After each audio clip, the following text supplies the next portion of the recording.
Hello everyone. ये video में हम लोग डिस्कस करने वाले हैं सीए इंटरमीडिएट का कॉस्ट एंड मैनेजमेंट अकाउंटिंग का जो आरटीपी आया है नवंबर 2020 के लिए।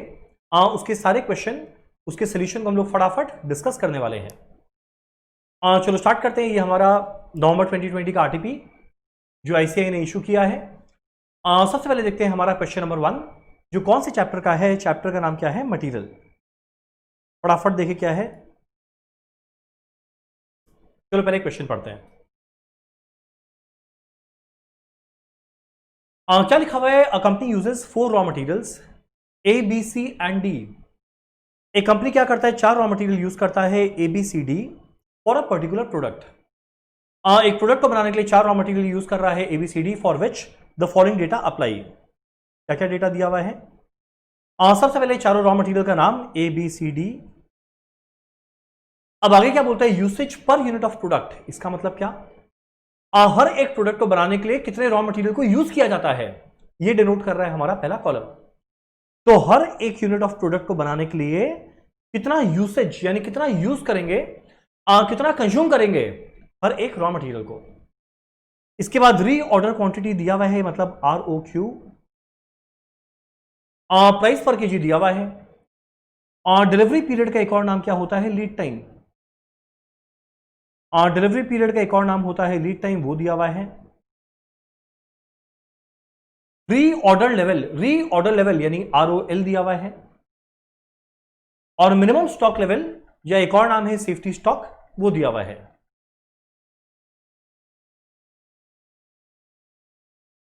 ठीक, सारा दिया हुआ है। बहुत जगह क्वेश्चन मार्क भी आप लोगों को मिलेगा यहां पे जैसे।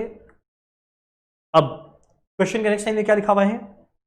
Weekly production varies from 550 to 1250 units, averaging 900 unit of the set product. अब देखो इस लाइन का मतलब क्या। ये लाइन को समझने के पहले हम लोग को एक चीज, दो वर्ड समझना पड़ेगा। पहला वर्ड है वर्ड प्रोडक्शन, एक और वर्ड होता है वर्ड कंजम्पशन। पहला बात, प्रोडक्शन हम लोग हमेशा क्या चीज का करते हैं? Finish goods. जैसे मान लो हम ये पेन बना रहा है, तो जब हम इस पेन को बना रहा है, ये फिनिश गुड्स को हम बना रहा है, हम क्या बोल रहे हैं? फिनिश गुड्स को प्रोड्यूस कर रहा है। तो प्रोडक्शन वर्ड हमेशा क्या चीज के लिए आता है? फिनिश गुड्स के लिए। और ऑब्वियस सा बात है, जो चीज को बनाने वाले हैं उसको बनाने के लिए रॉ मटेरियल लगेगा, तो उसको बनाने के लिए कितना रॉ मटेरियल यूज करना है या कंज्यूम करना है? कंजम्पशन किसके लिए आता है? रॉ मटेरियल के लिए। ठीक, तो एक बात ध्यान देना, यहां पे लिखा है वीकली प्रोडक्शन। प्रोडक्शन दिया, इसका मतलब क्या दिया हुआ है? कितना फिनिश गुड्स बनाने वाले हैं। कितना? कम से कम बनाएंगे 550, ज्यादा से ज्यादा 1250, ऑन एवरेज नॉर्मल में क्या बनाएंगे? 900 unit of this set product. Very easy. Calculate क्या करना है जरा देखना, नीचे में 6 पार्ट दिया हुआ है कैलकुलेट करने के लिए। पहला minimum stock level of A, अगला maximum stock level of B, reorder level of C, average stock level of A, reorder level of D, minimum stock level of D. अब देखो ऐसा है, ये सारा का सारा कैलकुलेशन हम लोग को आता है, हम लोग को फॉर्मूला पता है। आपको याद होगा मिनिमम स्टॉक लेवल का फॉर्मूला क्या होता था, एक बार जल्दी से याद दिलाते हैं। चैप्टर मटेरियल में स्टॉक लेवल में पढ़े थे। रीऑर्डर लेवल का फॉर्मूला क्या, सॉरी मिनिमम स्टॉक लेवल का फॉर्मूला क्या होता है? Reorder level minus normal consumption into normal lead time. अब अगर बाई चांस क्वेश्चन में नॉर्मल मेंशन नहीं करता था तो हम लोग क्या लेते थे उसकी जगह? एवरेज। किसका निकालना है? सबसे पहले ए का। ठीक, जरा देखो ये रहा ए। पहले मेरे को देखना है ए का रीऑर्डर लेवल क्या। ए का रीऑर्डर लेवल क्या? ये रहा। माइनस करेंगे नॉर्मल कंजम्पशन। नॉर्मल नहीं बोले अलग से, तो वो हम लोग एवरेज को नॉर्मल मानते हैं। एवरेज देखो दिया हुआ है 900 यूनिट बनाते हैं। ध्यान देना, ये कंजम्पशन नहीं दिया हुआ है, ये क्या दिया हुआ है? प्रोडक्शन। यानी 900 फिनिश गुड्स बनाएंगे। अब मेरे को तो चाहिए नॉर्मल कंजम्पशन ए का, तो भाई नॉर्मली अगर 900 यूनिट बनाएंगे और एक यूनिट ऑफ ए को, एक यूनिट ऑफ प्रोडक्ट को बनाने में ए का 12 केजी लगता है, एक को बनाने में 12 लगता है, तो 900 को बनाने में क्या लगेगा? 900 इंटू 12। तो मेरा नॉर्मल कंजम्पशन क्या बन जाएगा? 900 इंटू 12। मल्टीप्लाई करना है नॉर्मल लीड टाइम, ये हमारा लीड टाइम दिया हुआ है। मिनिमम मैक्सिमम ये रहा, नॉर्मल या एवरेज कितना दिया हुआ है? 3। जैसे ही सारा वैल्यू पुट करेंगे मेरा रीऑर्डर लेवल मिल जाएगा, सॉरी मेरा मिनिमम स्टॉक लेवल मिल जाएगा। एक बार जरा वैल्यू पुट करें, कितना आएगा ये 60,000। और नॉर्मल कंजम्पशन क्या आएगा 900 इंटू 12, और नॉर्मल लीड टाइम कितना आएगा 3। सो अगर हम लोग कैलकुलेट करते हैं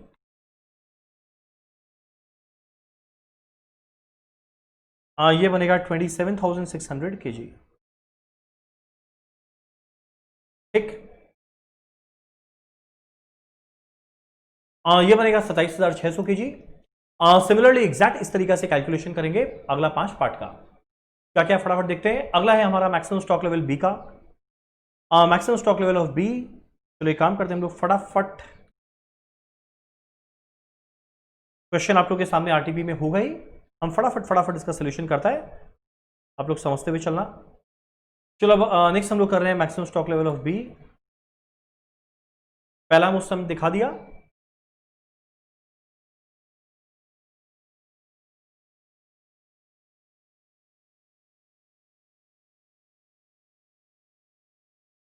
maximum stock level of B. पहले सबसे पहला बात फॉर्मूला क्या होगा, रीऑर्डर लेवल माइनस करेंगे minimum consumption into minimum lead time plus ROQ। और reorder level minus minimum into minimum plus ROQ। इसका कैलकुलेट करना है, जरा ध्यान देना बी का। सारा वैल्यूज दिया हुआ है, जरा देखिए क्या क्या दिया हुआ है। बी में देखना रीऑर्डर लेवल, बाकी हमको हटा देते हैं बाकी सब।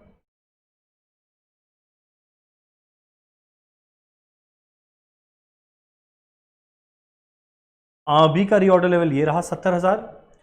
माइनस करना है मिनिमम कंजम्पशन, कैसे मिलेगा 550 मिनिमम प्रोडक्शन, एक में लगता है 8 तो 550 में 550 into 8 minimum consumption into minimum lead time आया 5, प्लस करेंगे ROQ कितना है 8,000। सारा वैल्यूज पता है, वैल्यू पुट कर आंसर अपने आप मिल जाएगा। तो बड़ा इजी है क्वेश्चन। तो क्या करेंगे 70,000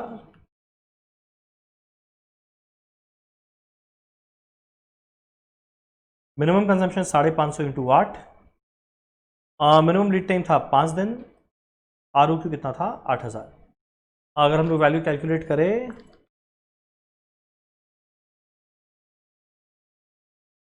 ये आएगा 56,000 kg।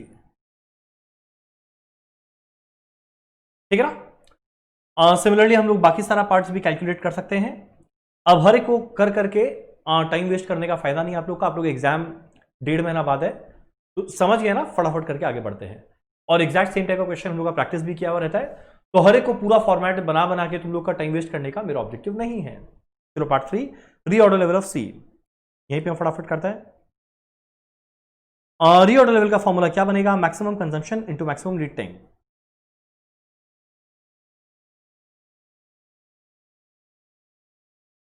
मैक्सिमम कंजम्पशन कितना आएगा, देखो सी का हम लोग को दिमाग लगाना है। तो मैक्सिमम कंजम्पशन कब होगा, जब मैक्सिमम प्रोडक्शन होगा 1250, एक को बनाने में लगता है 6, तो 1250 into 6 maximum consumption. Maximum lead time कितना रहेगा 7, तो अगर हम लोग लिखेंगे 1250 इंटू 6 मैक्सिमम लीड टाइम 7, ये आएगा 52,500 kg। ठीक, अब एक बात ध्यान देना यहां पर ना, जो हमारा रॉ मटेरियल सी है उसका अगर आप लोग ध्यान दो तो मिनिमम लेवल या सेफ्टी स्टॉक भी दिया हुआ है। और जब भी कभी क्वेश्चन में सेफ्टी स्टॉक रहता है तो रीऑर्डर लेवल को कैलकुलेट करने के एक और तरीका होता है। तो इधर जैसा किए वैसे करना एकदम राइट है। कि अगर बाई चांस क्वेश्चन में सेफ्टी स्टॉक दिया हुआ है तो हम लोग एक और फॉर्मूला लगा सकते हैं। आप लोग बोलेंगे कौन सा, एक और फॉर्मूला हम लोग कौन सा लगा सकते हैं, ये एक दूसरा ऑप्शन है, safety stock plus normal consumption into normal lead time. देखना मेरा सेफ्टी स्टॉक दिया हुआ है क्वेश्चन में, कितना दिया हुआ था सेफ्टी स्टॉक 25,500, प्लस करेंगे नॉर्मल कंजम्पशन। मेरा नॉर्मल कंजम्पशन देखो सी का कितना है, एवरेज में 900 इंटू 6, और नॉर्मल लीड टाइम या एवरेज लीड टाइम कितना है 5। तो अगर हम लोग कैलकुलेट करेंगे कितना बन जाएगा,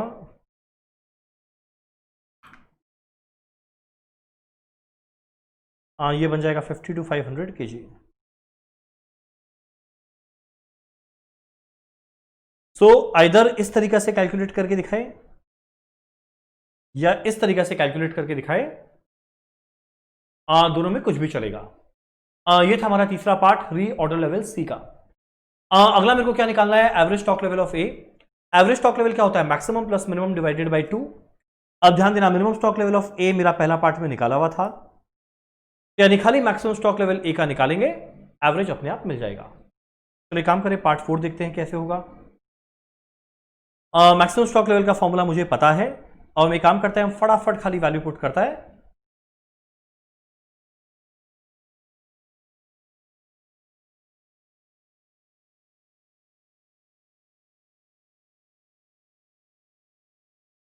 मैक्सिमम स्टॉक लेवल ऑफ ए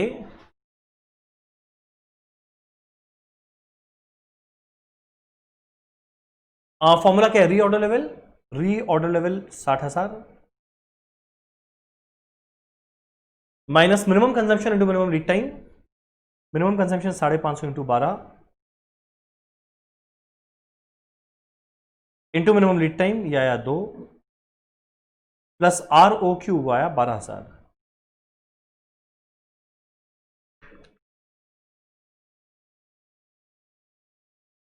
ये बन जाएगा 58,800 kg। मेरा मिनिमम स्टॉक लेवल पहला पार्ट में निकाला हुआ था 27,600 आई थिंक, तो एवरेज क्या बन जाएगा 58,800 प्लस 27,600 डिवाइडेड बाई 2। जो भी वैल्यू आएगा वो आएगा। नेक्स्ट हमारा पार्ट 5 रीऑर्डर लेवल डी का, बहुत इजी है। Maximum consumption to maximum lead time, और हम श्योर है ये भी आप अपने आप लोग कर पाएंगे। Reorder level of D, maximum consumption कितना आएगा, अब खाली डी में दिमाग लगाना है, ए बी सी मेरे लिए कोई काम का नहीं है अभी इस पॉइंट ऑफ टाइम में। क्या बनेगा, मैक्सिमम कंजम्पशन 1250 इंटू 5, डी के लिए देखना है।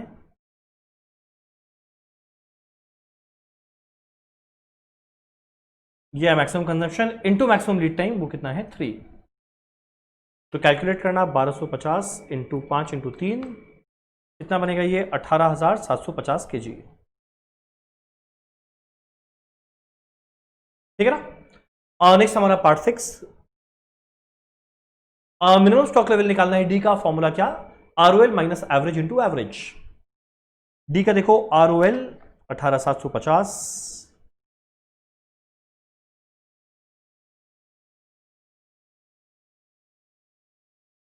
Minus average into average.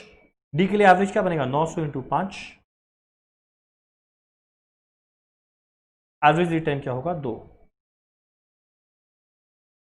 9750 kg। Done. चलिए था हमारा क्वेश्चन नंबर 1 मटेरियल। एग्जैक्ट ऐसा सेम क्वेश्चन हम लोग ऑलरेडी क्लास में किए हुए हैं। नेक्स्ट आते हैं क्वेश्चन नंबर 2। अब ये देखो दिखने में थोड़ा अलग टाइप का क्वेश्चन लगेगा, पर बहुत इजी है, बहुत इजी है। खाली 1-2 पॉइंट हम लोग को समझना है, उतना समझ गए ना क्वेश्चन इजीली हो जाएगा। चलो देखते हैं क्वेश्चन नंबर 2, एम्प्लॉय कॉस्ट, यानी चैप्टर लेबर का क्या है, जरा पढ़ते हैं। GZ Limited pays the following to a skilled worker engaged in production works. The following are the employee benefits paid to the employee. क्या क्या मिल रहा है एम्प्लॉय को, जरा देखो। पहला, बेसिक सैलरी मिल रहा है per day, basic salary per day meal रहा है 1,000 रुपया। चलो ठीक है, ध्यान देना, पर डे। डियरनेस अलावेंस है 20% of basic, house rent allowance is 16% of basic, transport allowance rupees 50 per day of actual work. Actual में जितना दिन काम किया गया @ 50 करके मिलेगा। Next, overtime. Overtime के बारे में क्या लिखा है, twice the early rate basic plus DA. और ये बात देखो हम लोग को पता ही है, नहीं भी बोलता तो मुझे पता है कि ओवर टाइम का रेट क्या होता है as per factories act, twice the rate of basic plus DA only if, कब, the worker works for more than 9 hours a day, मुझे पता है, अदरवाइज नो ओवर टाइम। चलिए अगर वर्कर 9 घंटा से ज्यादा काम करेगा एक दिन में तब ओवर टाइम मिलेगा, अदरवाइज ओवर टाइम नहीं मिलेगा। आगे क्या बोलता है, if worker works for more than 9 hours a day then overtime is considered after 8th hour. ये बात समझो। चलिए ओवर टाइम मिलेगा अगर एक वर्कर 9 घंटा से ज्यादा काम करे, मान लो एक वर्कर काम करता है 10 घंटा, तो ओवर टाइम मिलेगा। अब क्वेश्चन उठता है ओवर टाइम क्या 10 माइनस 9 1 घंटा मानेगा? नहीं, वो तो अगर 9 घंटा से ज्यादा काम किया तो उसका एलिजिबिलिटी है ओवर टाइम पाने का, पर ओवर टाइम कितने घंटे में कैलकुलेट किया जाएगा? After 8th hour.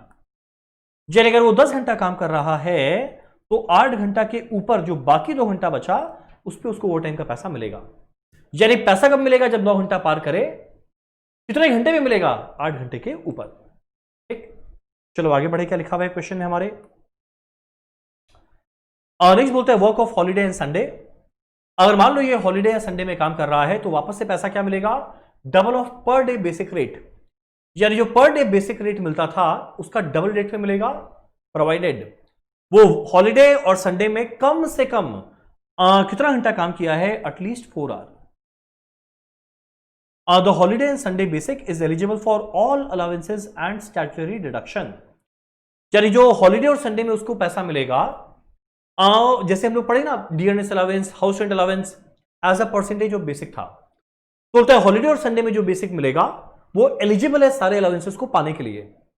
यानी जब बेसिक निकालेंगे ना तो जो नॉर्मल बेसिक आता वो तो आएगा, संडे और हॉलीडे का भी बेसिक आएगा, उसका मिलाकर जो बेसिक बना उस पर सारा परसेंटेज कैलकुलेट किया जाएगा अलाउंसेस का। ठीक है। On leave and casual leave they are paid leave. अगर मान लो कि वर्कर कैजुअल लीव ले रहा है तो पेड लीव है, यानी वो भले लीव पर है पर पैसा उसको मिलेगा। एम्प्लॉयर कंट्रीब्यूशन टू पीएफ दिया हुआ है 12% of basic and DA. Employer contribution to pension fund दिया है 7% ऑफ बेसिक एंड डीए। चलो बहुत बढ़िया बात। अब आगे क्या बोलता है? The company normally works 8 hour a day and 26 days in a month. एक कंपनी नॉर्मली महीने में 26 दिन काम करता है और एक दिन में 8 घंटा काम करता है। The company provides 30 minutes lunch break in between. 8 घंटा काम कर रहा है, उसमें आधा घंटा का लंच ब्रेक है, यानी प्रोडक्टिव आवर कितना कर रहा है? 8 माइनस आधा घंटा, 7.5 घंटा। Next, during the month of August 2020 mister Z works for 23 days. 23 दिन काम किया है including 15th August public holiday and a Sunday, यानी 23 में से 2 दिन हॉलीडे का काम किया है। And applied for 3 days of casual leave. तो देखो 26 में से 3 दिन कैजुअल लीव लिया तो 23 दिन ये काम किया है। On 15th August and Sunday he worked for 5 and 6 hour respectively without a lunch break. 15 अगस्त और संडे को जो आया था उसमें 5 और 6 घंटा काम किया है बिना लंच ब्रेक के। बढ़िया है, मेहनती आदमी है। और आगे बोलता है on 5th and 13th August he work for 10 and 9 hour respectively. ये ओवर टाइम कैलकुलेशन में काम आएगा। During the month mister Z work for 100 hour on job number HT200। You are required to calculate 3 चीज।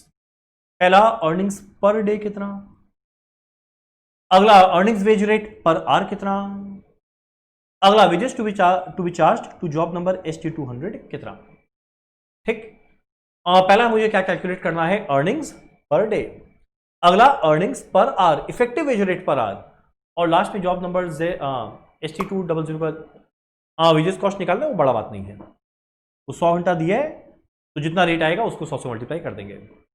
पहला है earnings per day कितना होता है, फिर अगला मिस्टर जेड का अलग से निकालेंगे रेट पर आवर, लास्ट में जॉब का वैल्यू। चलो पहले देखते हैं अर्निंग्स पर डे का कैलकुलेशन कैसे होगा। तो करने का तरीका क्या? एक काम करते हैं, जितना भी पैसा मिल रहा है ना वो सबको ऐड कर देते हैं। लास्ट में मुझे पता है ये 26 डेज काम किया, उसको डिवाइड कर देंगे, अर्निंग्स पर डे मिल जाएगा। तो अभी मिस्टर जेड के लिए अलग से नहीं निकाल रहे हैं, अभी हम लोग निकाल रहे हैं earnings per day generally workers का कितना है। पार्ट 2 में निकालेंगे मिस्टर जेड स्पेसिफिक। तो ये काम करें, फटाफट देखते हैं क्या क्या है। पहला है बेसिक सैलरी।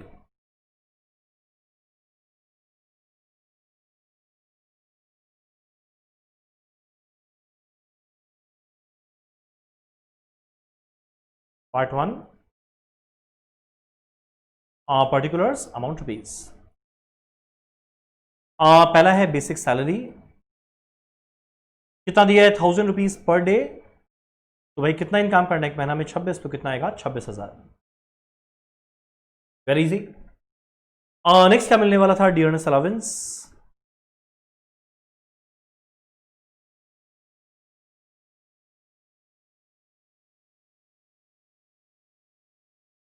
क्वेश्चन में दिया कितना दिया है 20% ऑफ बेसिक, तो 26,000 का 20% 5,200 बेसिक और डीए मिल गया। नेक्स्ट हम लोग का था हाउस रेंट अलावेंस, कितना था 16% ऑफ बेसिक, 26,000 का 16% कैलकुलेट करना जाएगा 4160। ठीक, और क्या था एक बार देख ले। बेसिक हुआ, डीए हुआ, एचआरए हुआ, ट्रांसपोर्ट अलावेंस है 50 रुपया of actual work. As of now mister Z का तो निकालना नहीं है, एक जनरल वर्कर का निकालना है। तो अगर 26 दिन आ रहा है तो 26 इंटू 50 मिलेगा। जब मिस्टर जेड का निकालेंगे ना तब उसको 23 दिन पे देंगे।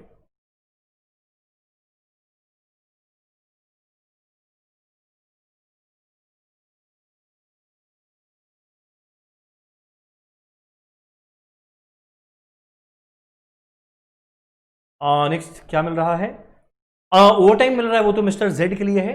अभी तो हम लोग एक इन जनरल वर्कर का अर्निंग्स पर डे निकाल रहे हैं। तो ओवर टाइम वर्कर स्पेसिफिक रहेगा, जो वर्कर ओवर टाइम किया उसी को मिलेगा। Similarly worker of work of holiday and Sunday भी स्पेसिफिक टू वो वर्कर रहेगा।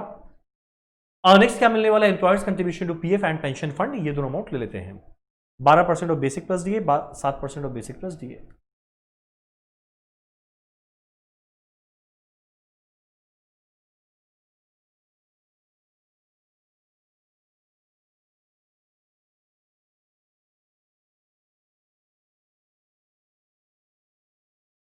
Employers contribution to provident fund कितना था, 12% ऑफ बेसिक प्लस डीए। तो भाई देख ले बेसिक कितना है 26, डीए कितना है 5200, मिला के 31,200। तो 31,200 का कितना मिलने वाला है 12%। अगर हम लोग कैलकुलेट करें 3744। नेक्स्ट आएगा employers contribution to pension fund, 7% of basic plus DA. अगर हम लोग कैलकुलेट करें ये आएगा 2184। अगर हम लोग मिलाकर देखें ये वैल्यू बन जाएगा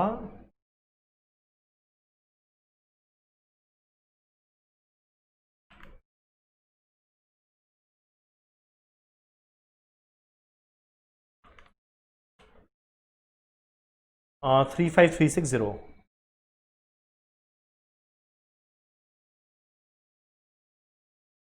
देखो ये वर्कर का अर्निंग्स आया है 26 दिनों में। मेरे को निकालना है अर्निंग्स पर डे, डिवाइड किसे करेंगे 26।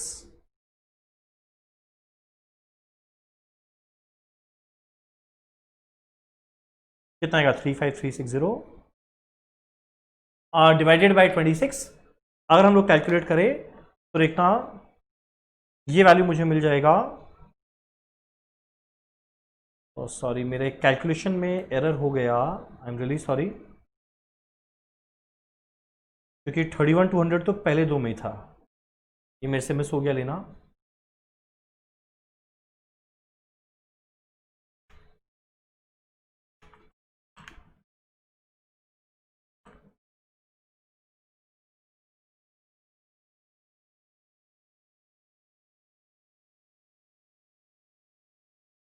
आ 42588,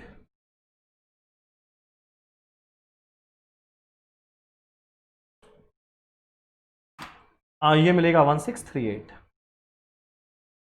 ठीक, ये है हमारा अर्निंग्स पर डे, मेरा पहला पार्ट कंप्लीट।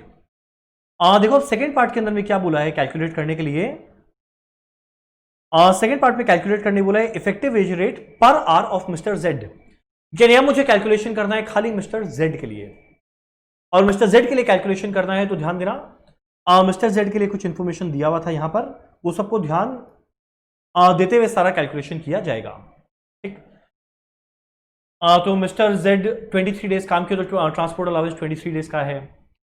अगस्त और 15 अगस्त संडे को काम किया तो जो डबल रेट पे पैसा मिलता था वो पैसा मिलेगा। इसके अलावा जिस दिन 10 घंटा काम किया उस दिन ओवर टाइम मिलेगा। तो ये सारा कैलकुलेशन भी हम लोग को ध्यान रखना है। तो एक काम करते हैं, मिस्टर जेड का कैलकुलेशन करते हैं।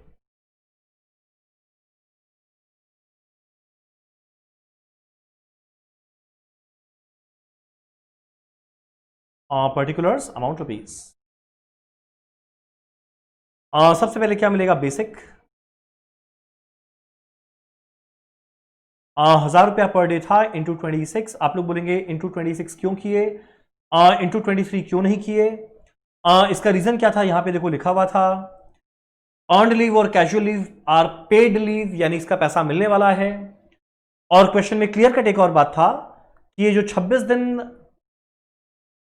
एक महीना में काम करना था, 23 दिन काम किया, बाकी 3 दिन कैजुअल लीव था, और कैजुअल लीव पेड लीव है, यानी उसका पैसा मिलेगा, यानी इवेंचुअली उसको 26 दिन का पूरा पैसा मिलेगा। चलो very good. Next, additional basic मिलने वाला है जब संडे और 15 अगस्त को काम किया था।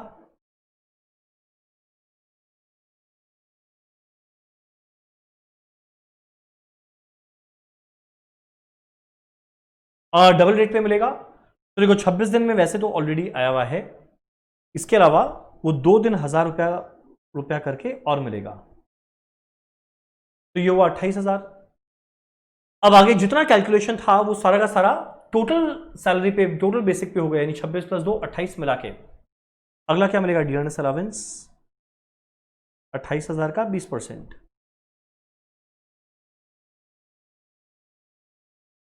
नेक्स्ट आएगा हाउस रेंट अलावेंस 28,000 का 16%।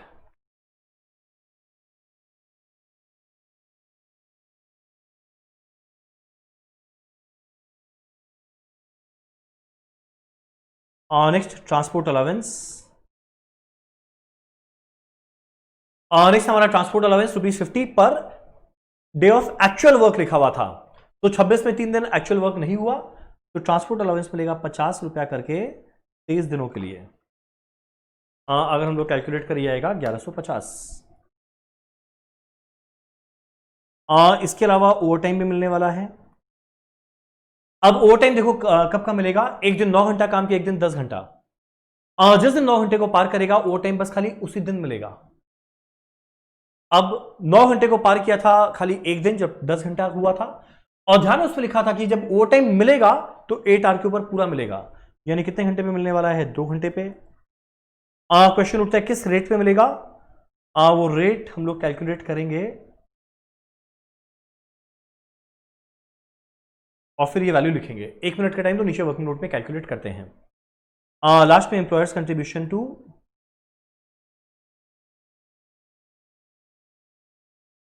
पीएफ,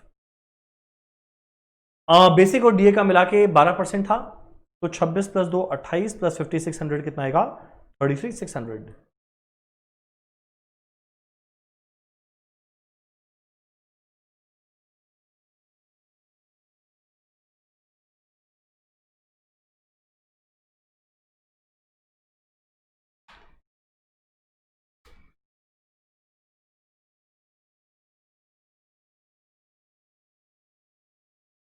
नेक्स्ट हमारा employers contribution to pension fund,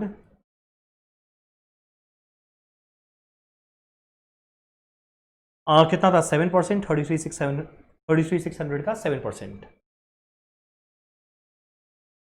ये आएगा 2352।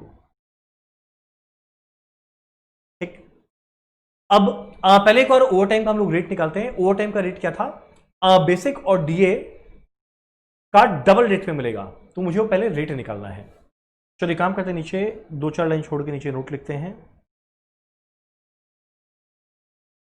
ठीक, बेसिक 1000 रुपया करके था पर डे, डियरनेस अलावेंस 80% था, सॉरी डियरनेस अलावेंस कितना, एक से मुझे याद नहीं है,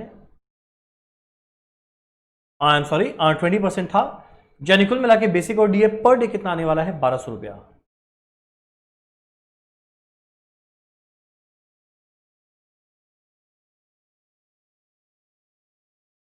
ठीक, अब आगे मेरा पर डे कितना पैसा दिया जाएगा, पर डे कितना आवर काम कर रहे थे, 8 आवर, जिसमें 30 मिनट का लंच ब्रेक था, तो इफेक्टिव आवर पर डे कितना था,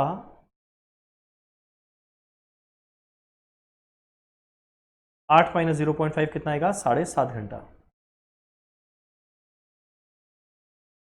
तो रेट पर आर कितना हो जाएगा? 1200 डिवाइडेड बाई 7.5,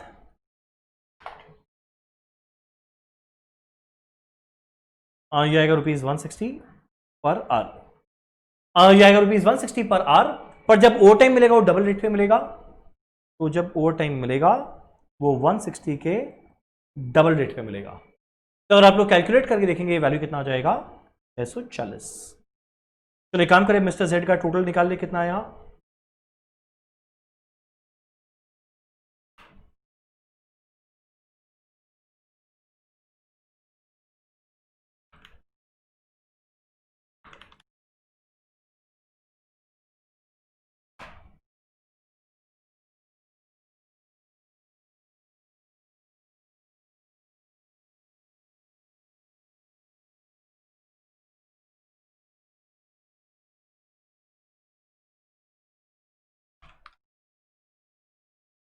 हाँ, 46254।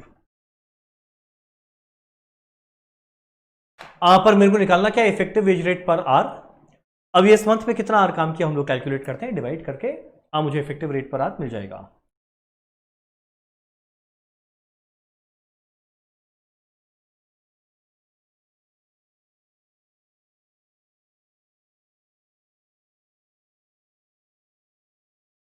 देखिए इफेक्टिव आर कैसे मिला होगा। अब एक बार अगर ढंग से देखे ये क्वेश्चन में ये वर्कर कितना देर काम किया, तो एक बार जरा देखो। क्या लिखा था? 26 डेज। 26 डेज अवेलेबल है। मिस्टर जेड काम किया है 23 डेज। 3 डेज कैजुअल लीव था, तो 26 में 23 दिन वो काम किया और 3 दिन लीव पर था। इसके बाद अब जो 23 डेज काम किया उसके अंदर में भी 15 अगस्त और संडे को काम किया, तो इसमें 2 दिन संडे एंड पब्लिक हॉलीडे हो गया, यानी बचा 21 डेज। और अगर तुम लोग ध्यान दो तो यहां पे एक बात लिखा हुआ है, 5 और 13 अगस्त को ये 10 और 9 घंटा काम किया, यानी 2 दिन ये ओवर टाइम काम किया। ओवर टाइम नहीं बोलेंगे कि 9 घंटा ओवर टाइम नहीं होता, पर जो नॉर्मल वर्किंग आवर है उससे ज्यादा काम किया। तो 23 में 2 और 2 गया, मतलब बाकी क्या बचा? 19 डेज। यानी 19 डेज, 19 डेज का वर्किंग आवर अलग है, ये 2 दिन का वर्किंग आवर अलग है, और ये 2 दिन का वर्किंग आवर अलग है। जैसे सबको ऐड करके मेरे को क्या मिल जाएगा? कुल मिला के इफेक्टिव मशीन आवर कितना चला, सॉरी इफेक्टिव मशीन आवर नहीं, इफेक्टिव कितना घंटा ये काम किया। तो जरा देखो कैसे आएगा ये। हम लोग क्या किए? 23 को बांट रहे हैं 3 पार्ट में। 2 दिन संडे पब्लिक हॉलीडे, बाकी 2 दिन जिसमें 9 और 10 घंटा काम किया, और बाकी 19 डेज। तो देखो 19 डेज ये काम कर रहा है। डेली 8 घंटा करके पर हाफ एन आवर का ब्रेक होता है, यानी 7.5 घंटा हो जाएगा। प्लस जो 2 दिन ये संडे और 15 अगस्त को काम किया था, देखो कितना कितना घंटा काम किया था। 15 अगस्त और संडे को काम किया है 5 और 6 घंटा विदाउट लंच ब्रेक, यानी पूरा 5 और 6 आएगा।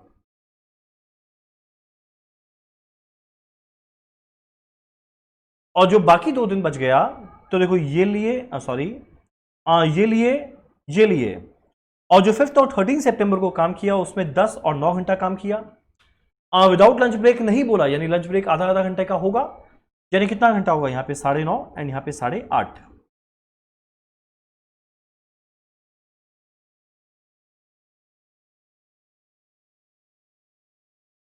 तो अगर हम लोग बाई चांस कैलकुलेट करें तो देखो ये कितना आ जाएगा?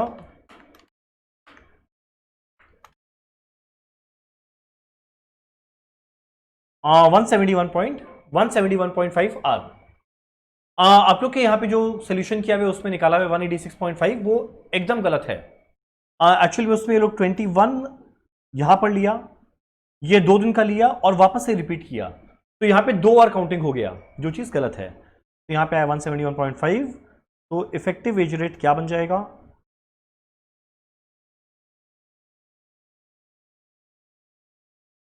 आ, 46254 डिवाइडेड बाय 171.5। अगर हम लोग कैलकुलेट करें तो ये देखना आएगा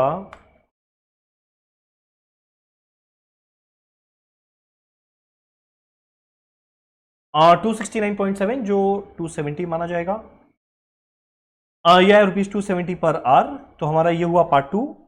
पार्ट 3 में निकालने बोला है जॉब नंबर ST200 के लिए कितना वेज चार्ज करेंगे। तो देखो इस जॉब में 100 घंटा लगा, हर घंटे का रेट है 270, तो 100 इंटू 270।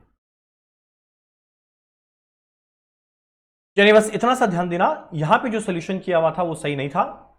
वहां पे लोग क्या कर दिया था, 21 आवर ले लिया था।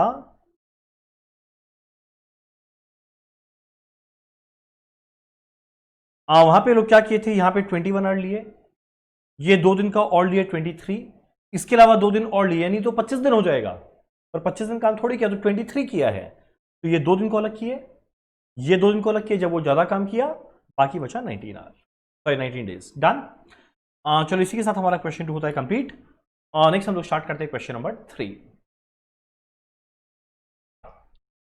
क्वेश्चन 3 में जो अच्छा पॉइंट है हम लोग डिस्कस करेंगे, और आरटीपी में सोल्यूशन भी ऑब्वियस सा बात है वो आईसीआई का पब्लिश किया हुआ है, वहां से मैच कराते हुए चलेगा इसका ट्रीटमेंट कैसे हुआ। क्या लिखा है जरा पढ़ते हैं सबसे पहले। You are given the following information of 3 machines of a manufacturing department of X limited. क्या क्या दिया हुआ है, 3 मशीन दिया हुआ है, मशीन ए, मशीन बी, मशीन सी, ये रहा टोटल।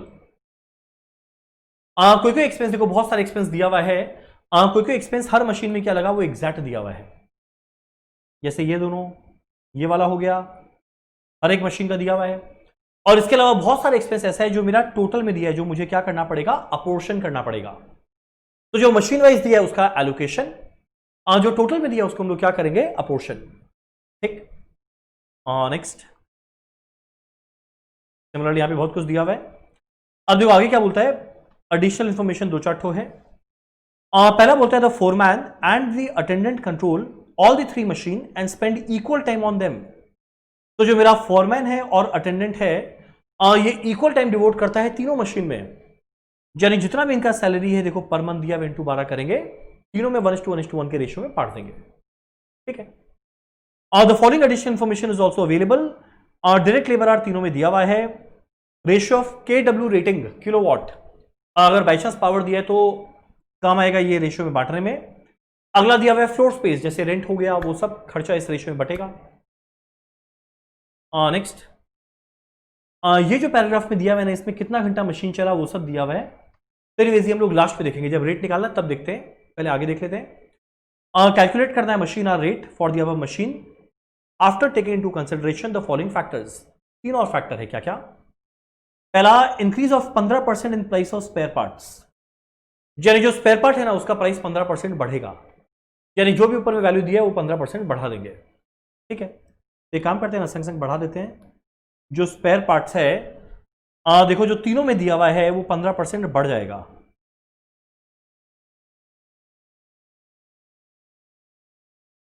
तो 15% बढ़ेगा, यानी 100 की जगह 115।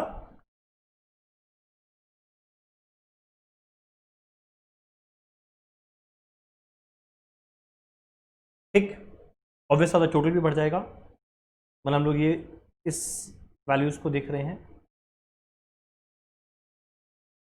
ये लाइन को।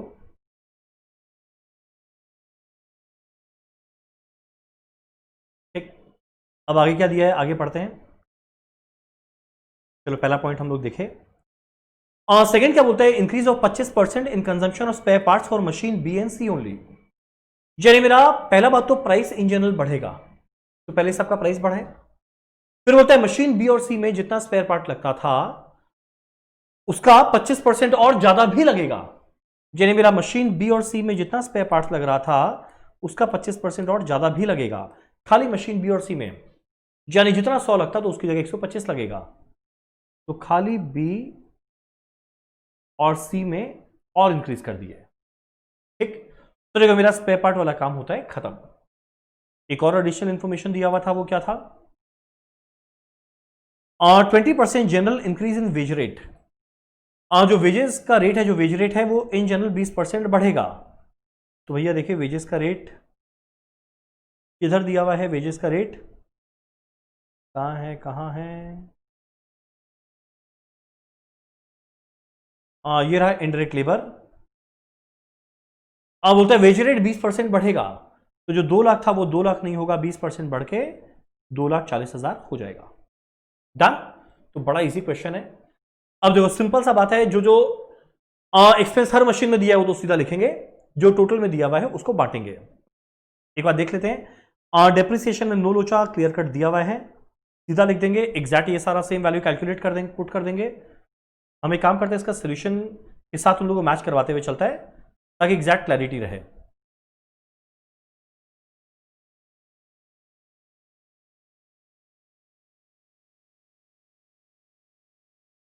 देखना डेप्रिसिएशन हर मशीन का वहां पे जो दिया हुआ था एग्जैक्ट ये वैल्यू पुट कर दिए।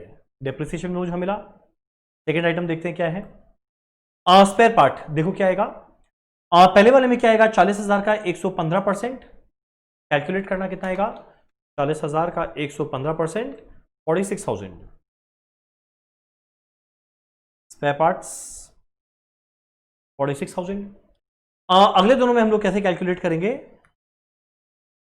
जितना था उसका 115%, फिर वापस से 125%। तो अगर आप लोग कैलकुलेट करेंगे, देखना ये वैल्यू क्या बन जाएगा, 57,500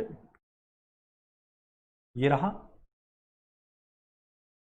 नेक्स्ट वाले में क्या है, 20,000 का 115% का 125%। अगर आप लोग कैलकुलेट करोगे ये रहेगा 28,750, ये रहा 28,750। स्पेयर पार्ट भी हुआ है। तीसरा खर्चा। नेक्स्ट है पावर। अभी हम लोग जस्ट कुछ देर पहले डिस्कस किए, पावर को मेरे को बांटना है, उसका बेसिस क्या बनने वाला है, KWH। तो जो मेरा 4 लाख रुपया है उसको बांटेंगे KWH के रेशियो में। जरा देखना रेशियो नीचे दिया हुआ था, कहां है, 3, 2, 3। तो हम लोग क्या करेंगे, 4 लाख रुपए को 3, 2, 3 के रेशियो में बांटेंगे पावर। तो अगर आप लोग देखो,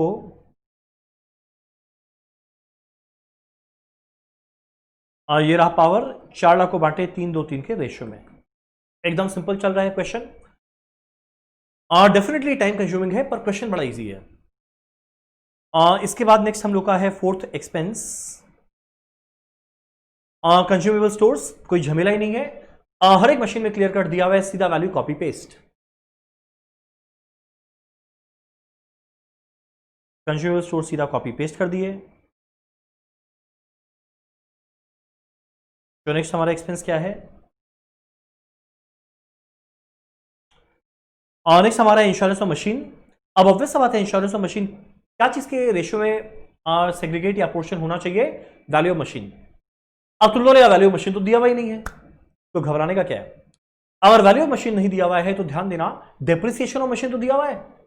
अब डेप्रिसिएशन तो वैल्यू ऑफ मशीन के रेशियो में बड़ा होगा, तो इंश्योरेंस ऑफ मशीन को भी हम लोग क्या करेंगे, एग्जैक्ट इसी डेप्रिसिएशन के रेशियो में बांट देंगे। मेरा रेशियो क्या बनेगा, 3, 3, 2। तो ये 80,000 को बांटेंगे 3, 3, 2 के रेशियो में। तो 80,000 को बांटेंगे 3, 3, 2 के रेशियो में। हो गया।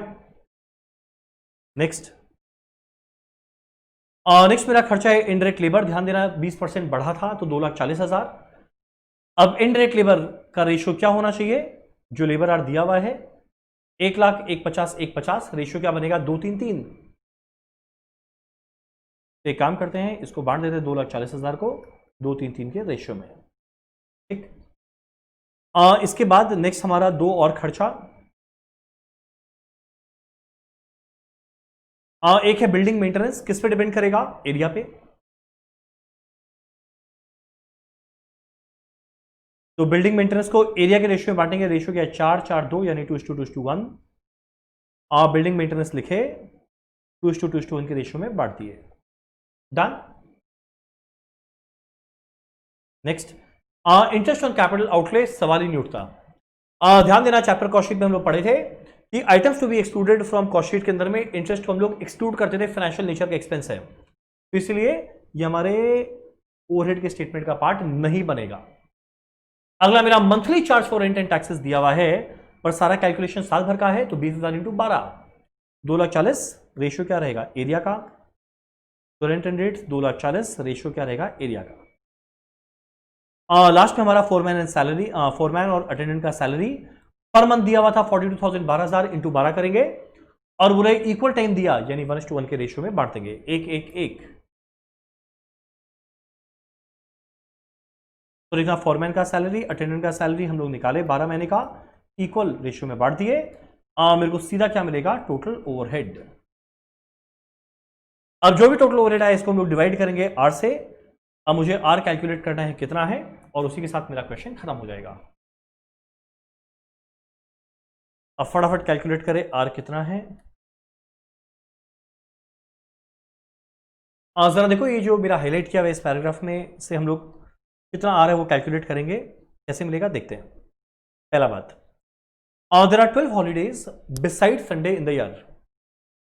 संडे के अलावा 12 और हॉलीडे है, out of which 2 are on Saturdays. ठीक है, संडे के अलावा 12 और हॉलीडे है, 2 सैटरडे को पड़ गया। The manufacturing department works 8 hour in a day but Saturdays are half day. Generally एक दिन में 8 घंटा काम करता है, पर सैटरडे को 4 घंटा काम करता है। All machine work at 90% capacity through out the year and 2% is reasonable for breakdown. यानी जितना मशीन आ रहेगा उसका 90% जनरली काम करता है, और उसका भी 2% जनरली ब्रेकडाउन हो जाता है।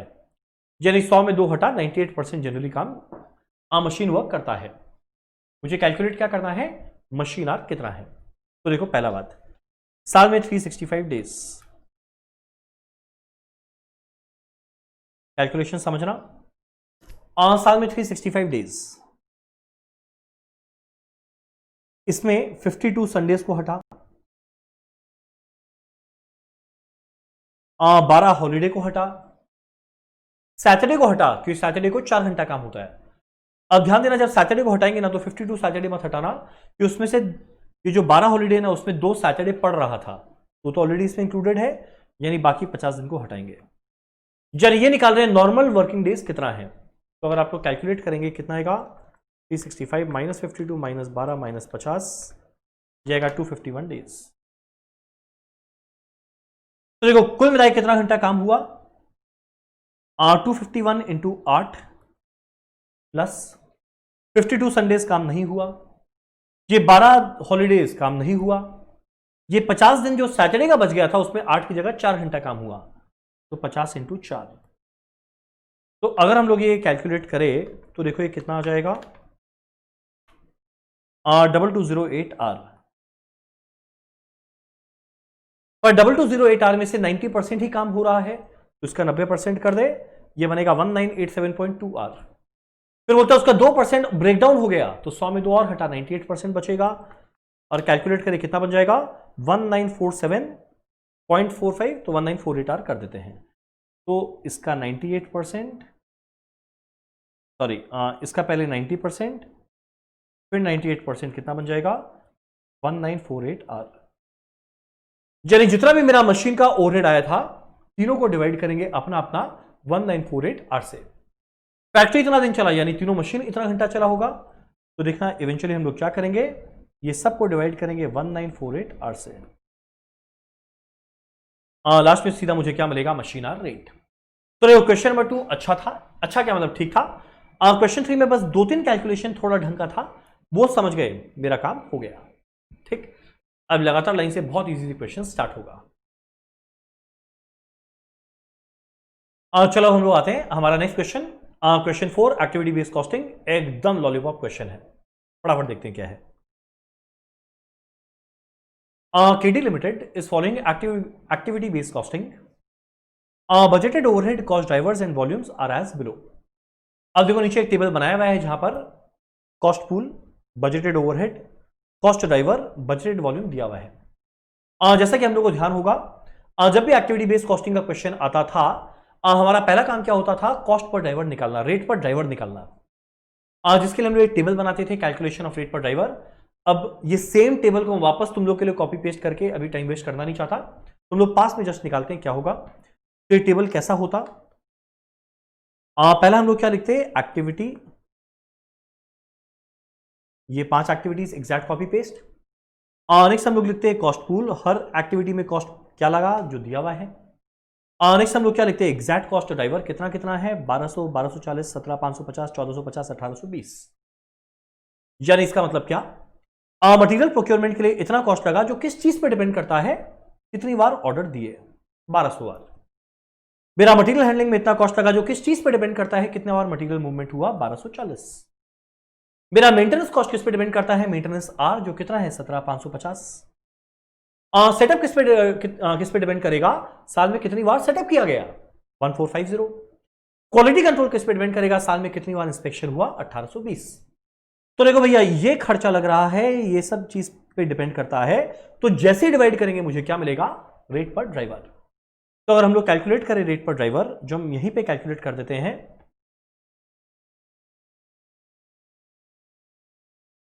रेट पर ड्राइवर, तो अगर हम लोग कैलकुलेट करें कितना आएगा, 18,42,000 डिवाइडेड बाय 1200, ये कितना आएगा, ₹1535। क्या है, पर ऑर्डर, ठीक है ना, तो रुपीज में है 1535 पर ऑर्डर। नेक्स्ट, 8.5 लाख रुपया लग रहा है 1240 नंबर ऑफ मूवमेंट के लिए। तो 8.5 लाख डिवाइडेड बाय 1240 मूवमेंट, ये कितना बनेगा, आई थिंक 685.48 समथिंग ऐसा कुछ बनेगा। ये क्या होगा, पर मूवमेंट, 685.48 पर मूवमेंट, ठीक।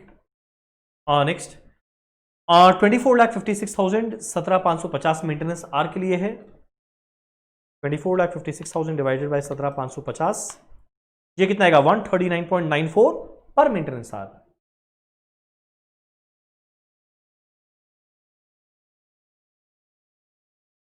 डन। नेक्स्ट, सेटअप 9,12,000 है, 1450 नंबर ऑफ सेटअप के लिए। 9,12,000 डिवाइडेड बाय 1450 सेटअप्स, कितना बनेगा, 628.97 पर सेटअप। लास्ट में हमारा है quality control cost, 4,42,000 divided by 1820 inspections के लिए, जो कितना आएगा, 242.86 पर इंस्पेक्शन। डन। तो देखना, मेरा रेट पर ड्राइवर आ गया, ओवरऑल कंपनी में क्या हुआ।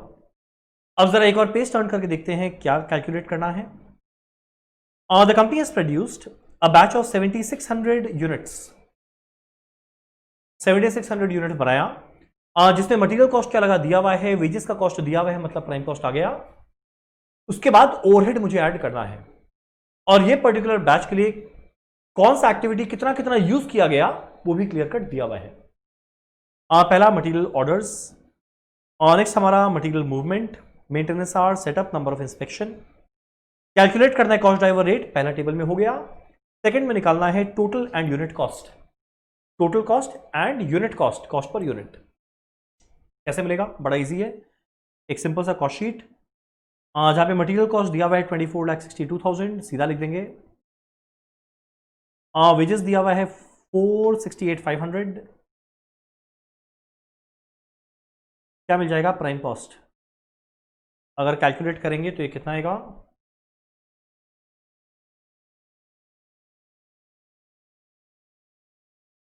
$29,30,500, ठीक। नेक्स्ट हम लोग क्या ऐड करेंगे, ओवरहेड। अब देखो मेरे ओवरहेड में क्या आएगा, वो 5 एक्टिविटीज जो था उस पर मेरा कॉस्ट क्या लगा। मेरा पहला क्या था, ऑर्डरिंग, मटेरियल प्रोक्योरमेंट, जिसका रेट कितना है, 1535 पर ऑर्डर। ध्यान देना, ये 1535 पर ऑर्डर है, मल्टीप्लाई भी किससे करेंगे, नंबर ऑफ ऑर्डर। पूरा एक्टिविटी बेस्ड कॉस्टिंग का सिंपल फंडा, जो चीज है पर मल्टीप्लाई कर उसी पर। अगर ये पर ऑर्डर है, मल्टीप्लाई नंबर ऑफ ऑर्डर से कर, पर मूवमेंट है, मल्टीप्लाई नंबर ऑफ मूवमेंट से कर, पर मशीन आर है, मल्टीप्लाई मशीन आर से कर, पर सेटअप है, मल्टीप्लाई सेटअप से कर। तो जो चीज है पर मल्टीप्लाई कर उसी पर। अब देखो मेरा क्या है, 1535 पर ऑर्डर। फटाफट देखते हैं नंबर ऑफ ऑर्डर्स कितना था, 56 इंटू 1535।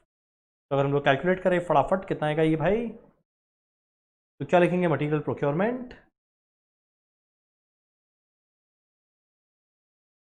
1535 इंटू 56, अगर आप लोग कैलकुलेट करो ये क्या बन जाएगा, 85960।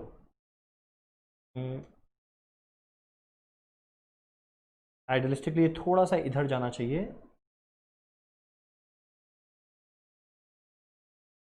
परफेक्ट।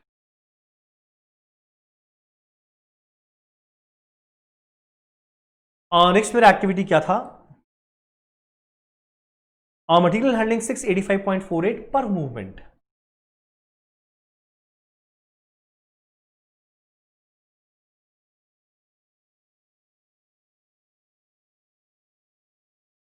uh, 685.48 पर मूवमेंट। कितना मूवमेंट था? 84। तो 685.48 इंटू 84, तो अगर हम लोग कैलकुलेट करिए कितना आ जाएगा? 57580.32। आप लोग चाहो तो राउंड ऑफ कर दो, अदरवाइज सब रहने दो। नेक्स्ट हमारा क्या था? मेंटेनेंस, जिसका रेट कितना था? 14, नेक्स्ट हमारा है मेंटेनेंस, जिसका रेट कितना है? 139.94 पर मशीन आर या मेंटेनेंस आर।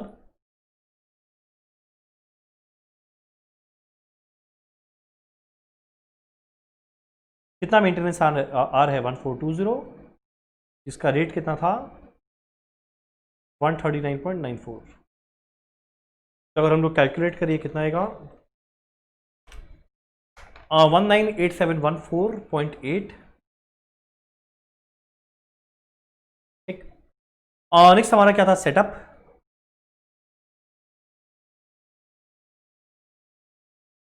सेटअप का रेट कितना था? 628.97। कितने सेटअप्स है? 60।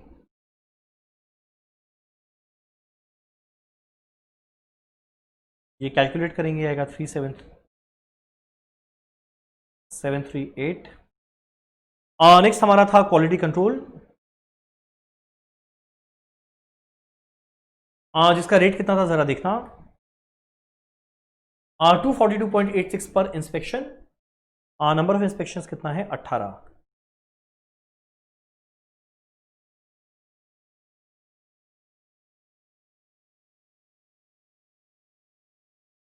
जाएगा 4371।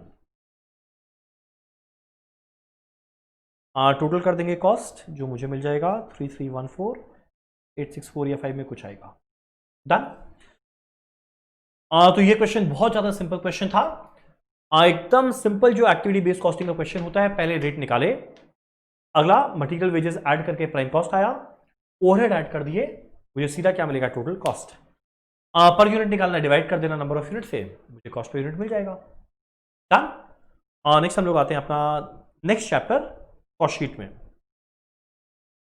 अब कॉस्ट शीट देखो दिया हुआ है, अब इसको हम लोग सबसे पहले पूरा पढ़ के आइडेंटिफाई करने का कोशिश करते हैं कौन सा लाइन आइटम किस हेड में जाने वाला है।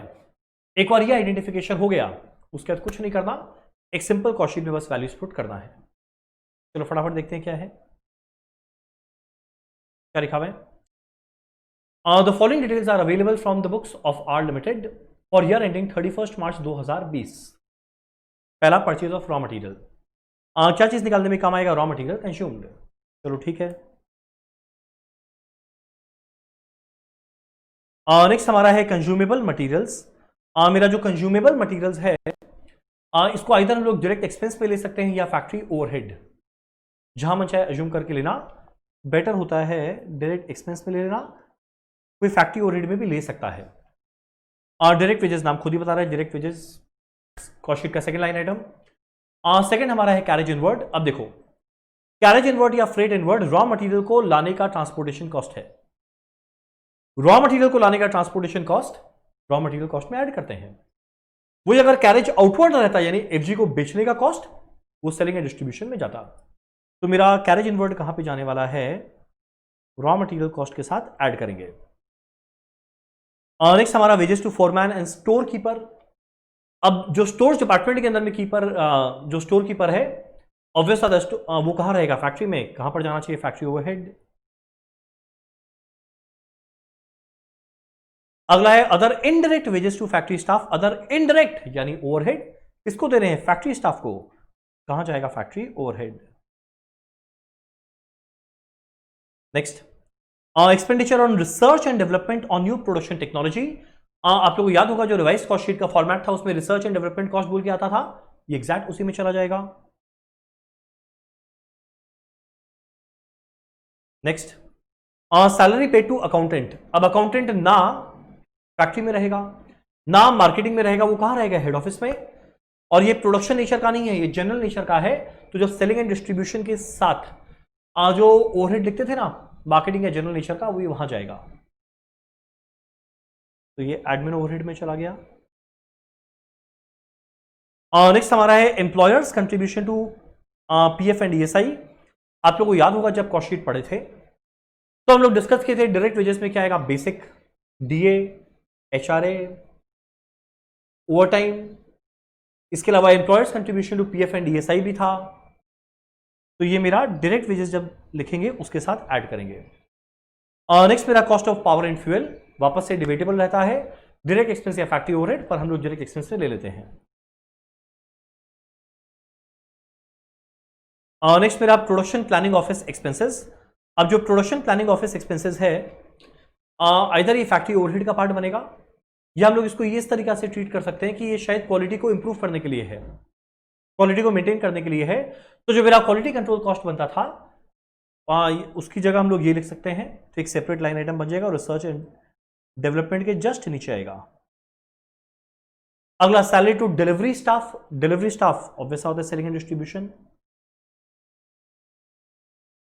नेक्स्ट हमारा income tax for assessment year 2019-20। Income tax आप लोगों को याद होगा items to be excluded from cost sheet में इनकम टैक्स को एक्सक्लूड करते थे। तो ऑब्वियस सा बात है कॉस्ट शीट का पार्ट नहीं बनेगा, पर अनफॉर्चुनेटली जो आप लोगों का सोल्यूशन आईसीआई दिया है उसको एडमिनिस्ट्रेशन ओवरहेड का पार्ट बना दिया। गलत है, 100% गलत है। हम लोग कॉस्ट शीट से इसको एक्सक्लूड करेंगे। अगला fees paid to auditor. Stat auditor रहे या कॉस्ट ऑडिटर रहे, कुछ भी रहे, सारा का सारा एडमिनिस्ट्रेशन ओवरहेड का पार्ट बनेगा। Fees paid to director. Director कहां बैठता है, हेड ऑफिस में, ऑब्वियस होता है एडमिनिस्ट्रेशन ओवरहेड का पार्ट बनेगा। और नेक्स्ट मेरा donation to PM national relief fund. Donation paid item to be excluded from cost sheet. Unfortunately आप लोग के सोल्यूशन में इसको एडमिन ओवरहेड का पार्ट बनाया हुआ है, पर एग्जाम में पार्ट मत बनाना, एब्सोल्युटली गलत है, सोल्यूशन गलत है। हम लोग इसको एक्सक्लूड करेंगे कॉस्ट शीट से। नेक्स्ट मेरा वैल्यू ऑफ सेल्स, यानी इन शॉर्ट सीधा सेल वैल्यू दिया हुआ है, सेल वैल्यू कॉस्ट शीट का लास्ट लाइन। अगला रॉ मटेरियल 1 अप्रैल 31 मार्च, RMWAPFG, RMWAPFG दिया हुआ है, यानी यकीन मानो इस क्वेश्चन में कुछ भी नहीं है, एक सिंपल कॉस्ट शीट है, सारा आइटम डिस्कस किए हैं, एग्जैक्ट उसको वहां जाकर हम लोग प्लेस कर देंगे। तो इसमें हम बनाकर वापस से सेम चीज बनाकर टाइम वेस्ट नहीं करना चाहता आप लोग का, सीधा सोल्यूशन में दिखाते हैं। हम लोग सारा आइटम डिस्कस किए थे। रॉ मटेरियल कंज्यूम में opening stock of raw material plus purchase plus carriage inward minus closing stock आ गया। याद होगा डायरेक्ट वेजेस में दो था, एक डायरेक्ट वेजेस खुद, एक employer contribution to PF ESI. Direct expense में कंज्यूमेबल मटेरियल और cost of power and fuel था। अगर कोई चाहे तो इसको फैक्ट्री ओवरहेड का भी पार्ट बना सकता है, यह अज्यूम करते हुए वो डायरेक्टली ट्रेस नहीं कर पा रहा है। ठीक, फैक्ट्री ओवरहेड में wages to foreman store keeper आया हुआ है। Other indirect wages to factory staff आया, मुझे मिल गया gross factory cost. Opening WIP closing WIP को एडजस्ट किए, मुझे मिल गया नेट फैक्ट्री वर्क्स कॉस्ट। उसके बाद मेरा वो 4 चीज आता था, रिसर्च एंड डेवलपमेंट कॉस्ट आया हुआ है, क्वालिटी कंट्रोल कॉस्ट पर उसकी जगह प्रोडक्शन प्लानिंग ऑफिस कॉस्ट आया हुआ है। अगला अगर प्राइमरी पैकिंग मटेरियल कॉस्ट होता वो आता, अगर एडमिन ओवरहेड प्रोडक्शन नेचर का रहता वो आता, दोनों नहीं है, कॉस्ट ऑफ प्रोडक्शन। ऐड करेंगे ओपनिंग एफजी लेस करेंगे क्लोजिंग एफजी, मुझे सीधा मिलेगा कॉस्ट ऑफ गुड्स सोल्ड। उसके बाद एडमिन ओवरहेड जनरल नेचर का, देखो ये सारा का सारा चीज आया, पर एग्जाम में आप लोग इन दोनों को एक्सक्लूड करना ये गलत लिया हुआ है। Income tax and donation. Selling overhead बस एक था, कॉस्ट ऑफ सेल, सेल पता है मुझे क्या मिल जाएगा, प्रॉफिट। डन। तो बहुत इजी क्वेश्चन था एबीसी का भी, बहुत इजी क्वेश्चन था कॉस्ट शीट का भी। नेक्स्ट हमारा क्वेश्चन आ रहा है रिकंसिलेशन का। कॉस्ट अकाउंटिंग सिस्टम में जो रिकंसिलेशन था उसका एक बहुत ही सिंपल क्वेश्चन है, फटाफट देखते हैं क्या है। चलो क्या लिखा हुआ है, manufacturing company disclosed a net loss of 6,94,000 as per their cost accounts. इस तरह का बहुत क्वेश्चन किया हुआ है हमारा, कॉस्टिंग के बेसिस पे लॉस है, और लॉस को देख के घबराना नहीं, लॉस का मतलब नेगेटिव प्रॉफिट है और ये मेरा कंपनी नहीं है, तो लॉस है सो है, आई डोंट केयर। तो कॉस्ट के अंदर में मेरा लॉस है 6,94,000। नेक्स्ट फाइनेंशियल अकाउंट्स के अंदर में नेट लॉस है 10,20,000. The following information was revealed as a result of scrutiny of the figure of both the set of accounts. और रिकंसिलेशन का बहुत सारा आइटम्स दिया हुआ है, मुझे क्या बनाना है, ध्यान देना, मेमोरेंडम रिकंसिलेशन अकाउंट. अगर स्टेटमेंट बोलता तो प्लस माइनस करते, अगर अकाउंट बोला है तो इसको टी फॉर्म में, अकाउंट फॉर्म में हम लोग बनाएंगे.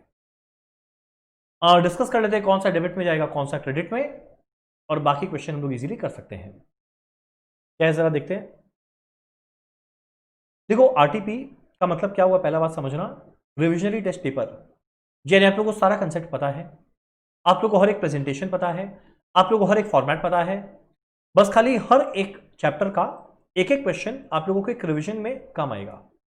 तो वापस से बैठ बैठ के पूरा का पूरा लॉजिक्स एक्सप्लेन करें, कोई सेंस नहीं निकलता. अब क्योंकि एग्जाम की 1.5 महीना पहले तक हम श्योर आप लोगों को लॉजिक पता है, अगर बाई चांस कहीं कुछ भूल गए तो एनीवेज उतने पार्ट को हम लोग कवर करेंगे. अब बैठ बैठ के एक एक चीज अकाउंट बनाए और टाइम पास करें, टाइम पास करने का टाइम नहीं है. तो इसीलिए हम लोग कंसेप्ट में जा रहे हैं, हर एक लाइन का ट्रीटमेंट क्या होना चाहिए वो जा रहे हैं, और सीधा उसका सोल्यूशन देख रहे हैं. चलो जरा देखते हैं. पहले हम लोग स्टार्ट करते हैं मान लो कॉस्ट के साथ. एक बार अगर हम लोग यहीं पे बनाए मेमोरेंडम रिकंसिलेशन अकाउंट,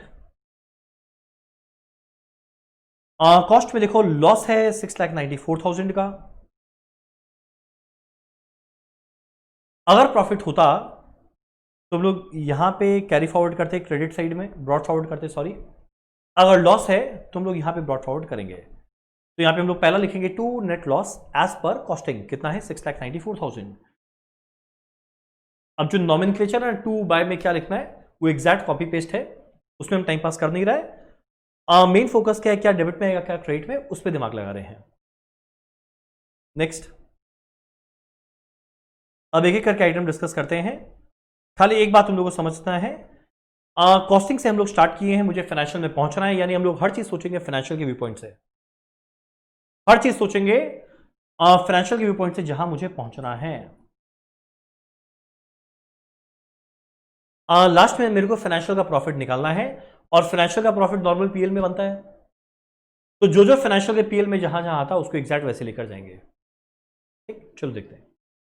पहला बोला factory overhead under absorbed. Under absorbed का मतलब क्या, एब्जॉर्ब कम किए, रिकवर कम किए. अंडर एब्जॉर्ब का मतलब रिकवर कम किए. अब रिकवर कम किया मतलब क्या हुआ, खर्चा ज्यादा लग गया पर रिकवर नहीं कर पाए.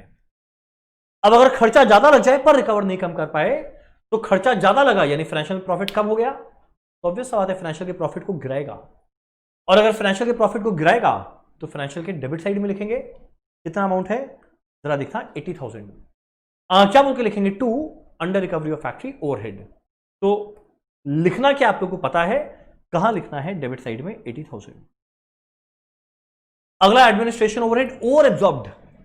ओवर एब्जॉर्ब का मतलब क्या होता है, रिकवर ज्यादा कर लिए पर खर्चा कम था. अब जरा सोचो अगर एक्चुअल में खर्चा कम लगा तो फाइनेंशियल में प्रॉफिट बढ़ेगा ना, और फाइनेंशियल में प्रॉफिट कहां बढ़ता है, क्रेडिट साइड में लिखे. तो 1,20,000 कहां लिखेंगे, क्रेडिट साइड में. क्या बोल के, by over absorption of administration overhead. अब अगला दो लाइन देखो क्या चीज का है, डेप्रिसिएशन. फाइनेंशियल में डेप्रिसिएशन है 6.5 लाख, कॉस्ट में डेप्रिसिएशन है 5.5. कहां पहुंचना है, फाइनेंशियल, हर चीज सोच फाइनेंशियल के व्यू पॉइंट से. कॉस्टिंग में 5.5 लाख का खर्चा है, फाइनेंशियल में 6.5 लाख, तो फाइनेंशियल में खर्चा ज्यादा है ना. और अगर फाइनेंशियल में खर्चा ज्यादा है, फाइनेंशियल में प्रॉफिट कम होगा, तो कम करने के लिए डेबिट साइड में लिखेंगे कितना, पूरा 6.5, नो, ओनली डिफरेंस कितना आएगा, 1 लाख का. क्या बोल के, to difference in depreciation, amount of depreciation. Done. Next, interest on investment not included in cost accounts. Interest on investment financial का इनकम है, फाइनेंशियल के प्रॉफिट को बढ़ाएगा, तो क्रेडिट में लिख 192. इनकम टैक्स प्रोवाइडेड फाइनेंशियल का खर्चा है, प्रॉफिट को गिराएगा, डेबिट में लिख 1,08,000. इंटरेस्ट ऑन लोन एक और खर्चा है, फाइनेंशियल के प्रॉफिट को गिराएगा, 4,90,000. Transfer fees credit in financial books, credit में लिख देंगे 48,000. Stores adjustment credit in financial book, credit financial के क्रेडिट में लिखना है 28,000. डिविडेंड रिसीव्ड फाइनेंशियल क्रेडिट में लिखेंगे 64,000. अगर हम लोग कैलकुलेट करें तो भाई कैलकुलेट कर कितना आएगा ये, 6,94,000 प्लस 80,000, 8,000, 49,000,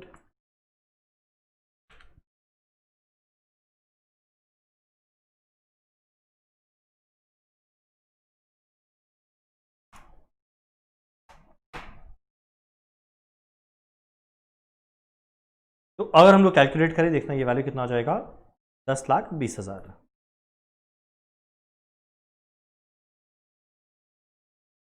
ये वैल्यू आ जाएगा 10,20,000। और राइट है रॉन्ग कैसे पता चलेगा? क्वेश्चन का पहला लाइन पढ़ना, मेरा नेट लॉस फाइनेंशियल में कितना है, 10,20,000। डन। चलिए था क्वेश्चन नंबर 6, जो बहुत इजी क्वेश्चन था। यानी शॉर्ट देखो, मटेरियल बहुत इजी था, वेजेस में थोड़ा दिमाग लगाना था, ओवरहेड का इजी बोलेगा, ABC super easy, cost sheet very easy, reconciliation very easy. Next करते हैं जॉब एंड बैच कॉस्टिंग, फिर एक बार ये वीडियो कंप्लीट करते हैं, आगे का क्वेश्चन पार्ट 2 वीडियो में जाएगा। तो एक काम करते हैं, फटाफट हम लोग करते हैं आखिरी क्वेश्चन, क्वेश्चन नंबर 7। क्या लिखा हुआ है? इनफैक्ट सेम टाइप का क्वेश्चन हम लोग क्लास में करते थे, फटाफट देख लेते हैं क्या है। ए लिमिटेड मैन्युफैक्चर करता है मदरबोर्ड्स यूज्ड इन स्मार्टफोन। तो ये क्या मैन्युफैक्चर कर रहा है? मदरबोर्ड। एक कंपनी जो भी चीज को मैन्युफैक्चर करता है वो उसके लिए क्या होता है? Finish goods. अगर हम बोले मैन्युफैक्चर करते हैं पेन, तो पेन फिनिश गुड्स है। अगर हम बोले मैन्युफैक्चर करता है कैलकुलेटर, कैलकुलेटर फिनिश गुड्स है। अगर हम बोले मैन्युफैक्चर करता है बॉटल, बॉटल फिनिश गुड्स है। अगर हम बोले मैन्युफैक्चर करते हैं मोबाइल, मोबाइल फिनिश गुड्स है। अब आगे बोलता है a smartphone requires one motherboard. Obvious सा बात है, एक फोन में एक मदरबोर्ड लगेगा, क्या वाहियात बात है। As per the study conducted by Indian cellular association, there will be a demand of 180 million smartphone.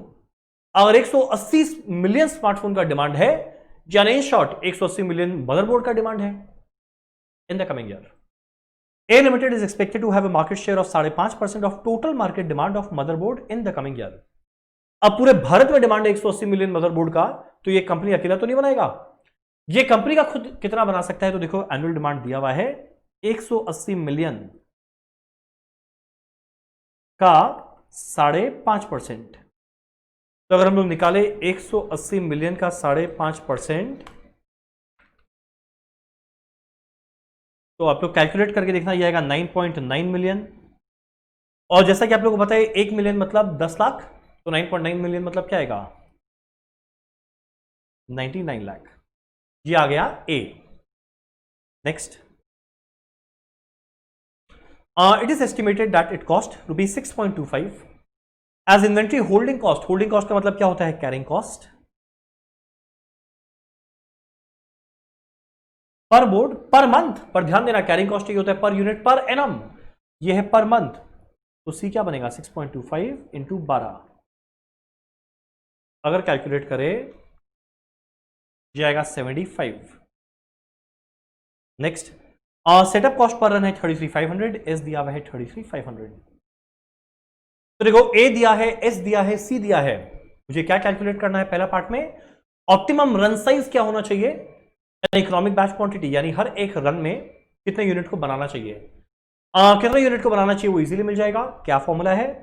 √2AS divided by C. 2 into 99 lakh, S है 33,500 डिवाइडेड बाय सी है 75। तो अगर हम लोग ये कैलकुलेट करें, ये कितना आएगा? 94042.54, 94043।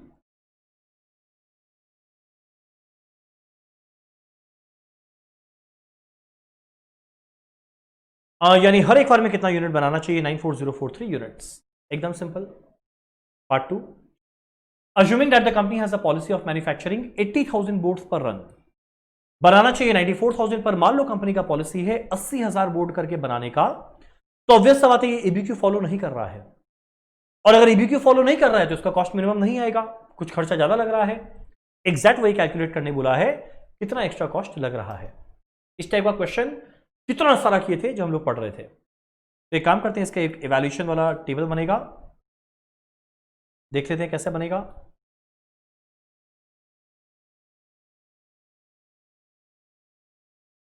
पर्टिकुलर्स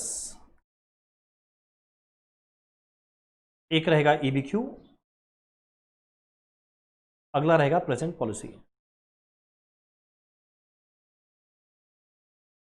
पहला लिखते हैं एनुअल डिमांड। अब भाई जो पॉलिसी फॉलो करना है कर, साल भर में 99 लाख चाहिए, मतलब 99 लाख चाहिए।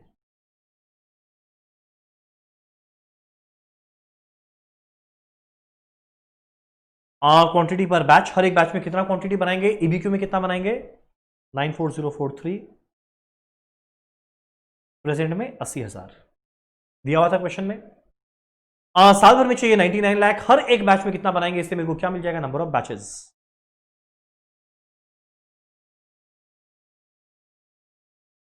A डिवाइडेड बाय B,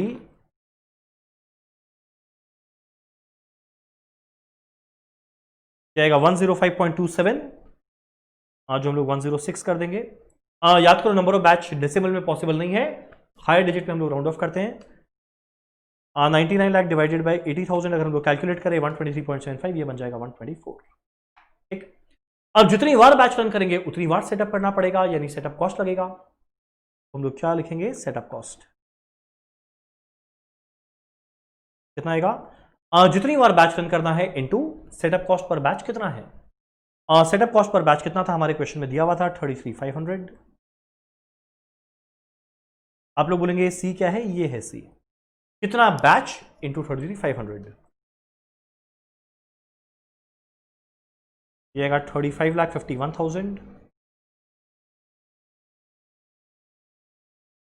ये आएगा 41,54,000।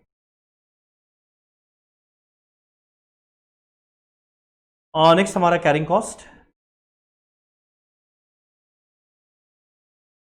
कैरिंग कॉस्ट क्या होता है, जितना क्वांटिटी प्रोड्यूस करेंगे डिवाइडेड बाय 2 एवरेज बनाने के लिए into carrying cost per unit per annum.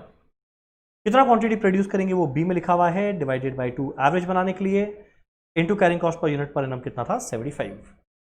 तो अगर हम लोग ये कैलकुलेट करें कितना आ जाएगा,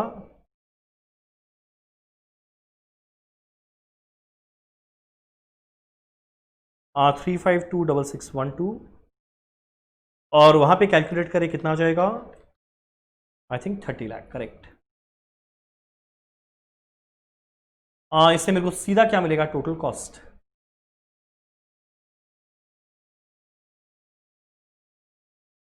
अगर कैलकुलेट करें ये बन जाएगा 7077612, दूसरा बन जाएगा 7154,000।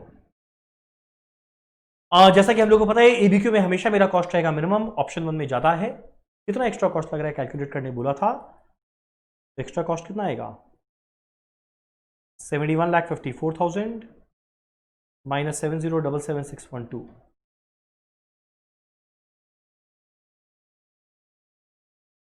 ये कितना आएगा 76,388। डन। तो इसी के साथ हमारा क्वेश्चन नंबर 7 होता है खत्म। अब आगे जो रिमेनिंग क्वेश्चंस है ये हम लोग करने वाले हैं पार्ट 2 वीडियोस में।